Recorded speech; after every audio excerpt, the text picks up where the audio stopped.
Mga bay, diya mga balita gikan sa Visayas ug sa Mindanao karong adlaw kay nagpahigayon og press conference si Cebu City Mayor Nestor Archival tungod o bahin sa nagkalain-laing issue mga itas mga detalye ani gikan kang Dale Israel sa One News Cebu. Dale, maingudto nimo unsa may giingon didto ni Mayor Archival? Maayong hapon, Chiki. Daghan ang gisgutan ni Mayor Archival ganiha sa iyang press conference sama sa pagsaulog sa Sinulog 2026 guban pa mga balita sa dakbayan.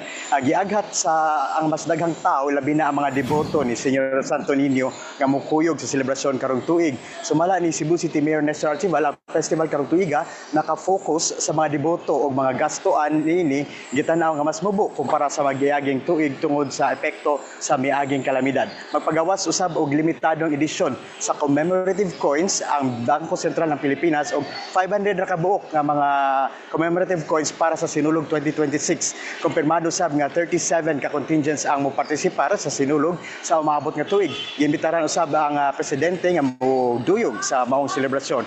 Tungod sa fireworks karong Pasko, gisiguro sad sa mga otoridad nga ang kaluwasan sa publiko mao'y prioridad. Ilahang italaga ang pagbaligya sa mga fireworks ngadto ra sa SRP aron mas lig-on ang seguridad ug malikayan ang mga delikadong insidente. Samtang padayon ang clearing operation sa ubang barangay nga grabing naapektuhan sa bagyong Wilma. Sumala ni Mayor Archival, tanan nga evacuees gikan sa Tropical Depression Wilma nakapauli na sa ilang mga panimalay apan ang barangay Binaliw, Agsungot, Guba ug ubang pang mga upland barangays nang inahanglan pa og dakong clearing operations tungod sa grabing kadaot.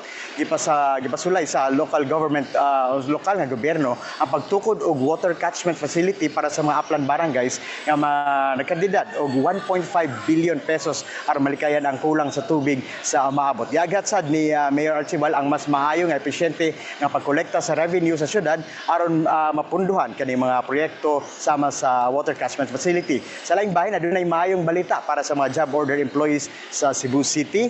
Kapin 4,000 ka mga job order employees ang makadawat og tig 10,000 pesos Christmas gift. Ang mga regular casual employees sa syudad nga mga 2,000 ka buok makadawat sab sa ilang tagsa-tagsa ka mga 13th month benefit. Mao kana atong mga balita karong adlaw. Chiki, balik sa imo ha.